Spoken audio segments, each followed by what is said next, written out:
All right, let's see this.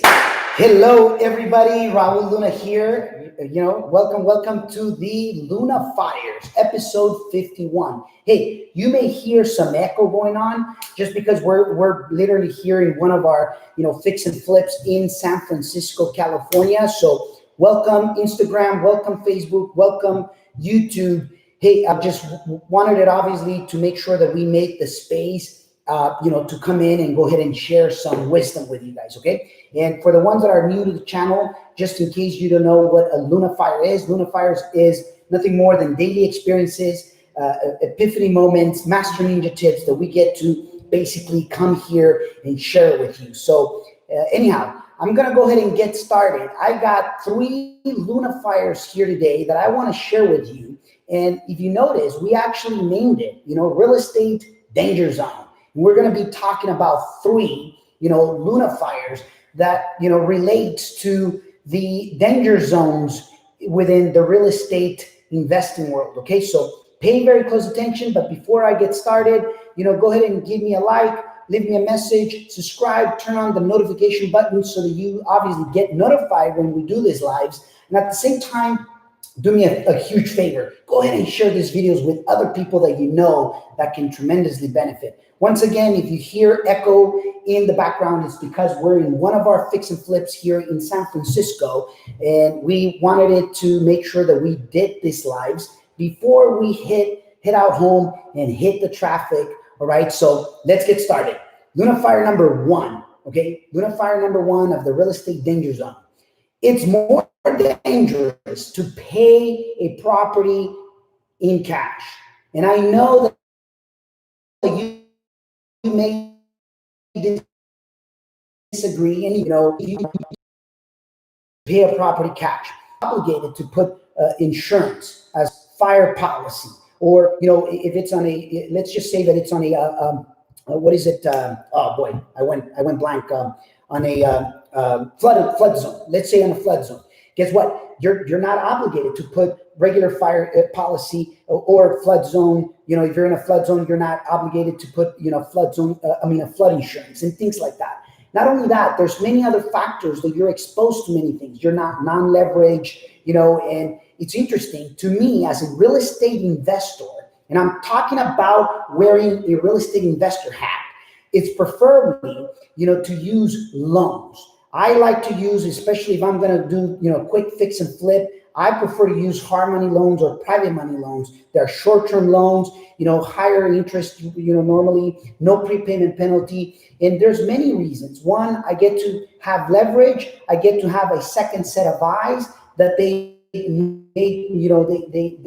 got to evaluate the property, not necessarily because they're going to tell me if it's a good investment for me or not, but rather, they're going to basically, they're going to make sure that it's a right investment for them to lend the money on, which is really more of a second set of eyes. It's really more like a way of, having, leverage and be able to expand in my business. So preferably, to me, it's much more dangerous to pay a property in cash than if I actually use hard money or private money, because I know that they're going to be watching out to make sure that insurance is on. And if the insurance is not on, guess what? They immediately send you a notice.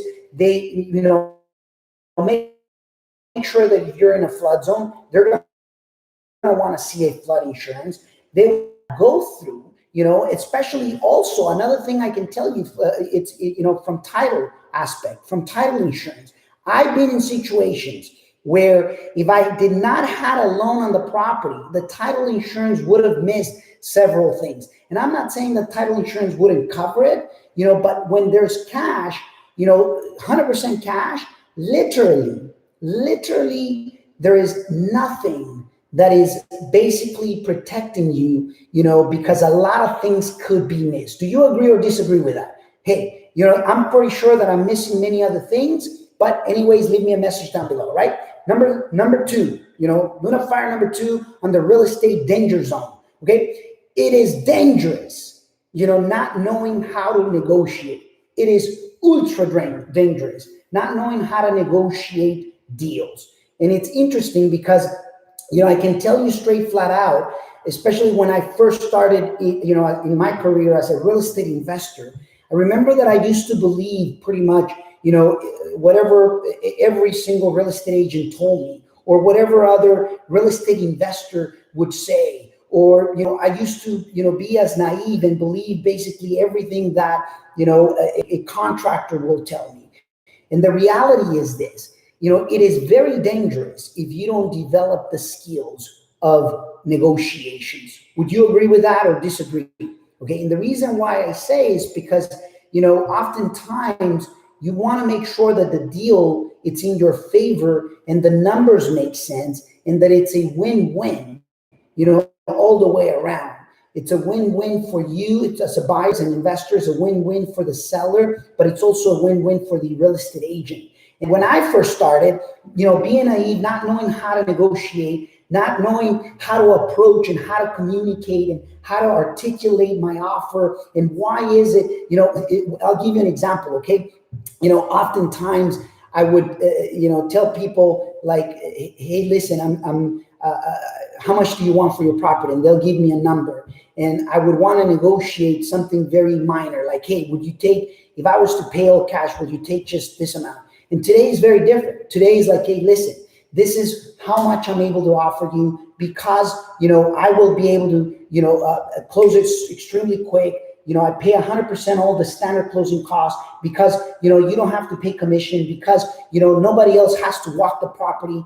And on top of it, I know that I'm going to be able to deliver 100% of the times. So not knowing how to negotiate and really position myself, it was literally putting me at a disadvantage, and it is a very dangerous zone to be in if you're not developing those skills. So hopefully, you obviously pick up on it and start learning those.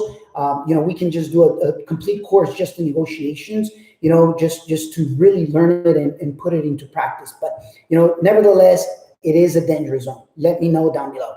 And then number 3, Luna Fire number 3, ladies and gentlemen, it's investing by luck is dangerous. If you're the type of person that you invest by luck, it is, or that you invest as a betting tool, like, going to the casino and see, how much luck that you have, very, very dangerous. I hear people saying, hey, listen, I want to move from area because I want to see how lucky I get. Or let's go to Vegas to see how lucky we get. Or let's buy a lottery ticket and see how lucky we get. Real estate investing is not about luck.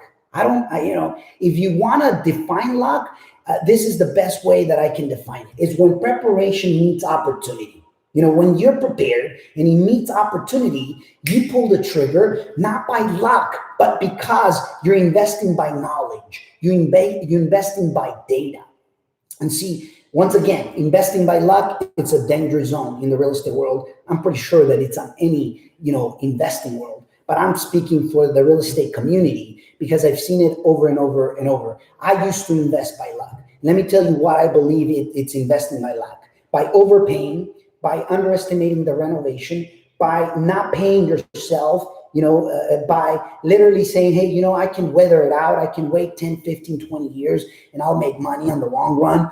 If you're a flipper, if you're a real estate investor and you're looking to capitalize, in a short term, investing by luck, it's going to kill you, honestly. Go to Vegas for that, but not in the real estate world or speculating or things of that nature. Anyways, those are the 3 Luna Fires, ladies and gentlemen, that I wanted to go ahead and share. Hey, from our most recent finished product here that we should be closing. Actually, we were supposed to close today. So today may be the last day that we're in this property. It didn't close today. I think we may end up closing tomorrow, but anyhow, I'll send you a virtual hug, and always remember that you're one real estate deal away from changing your financial landscape. Get to see you next time. Thank you.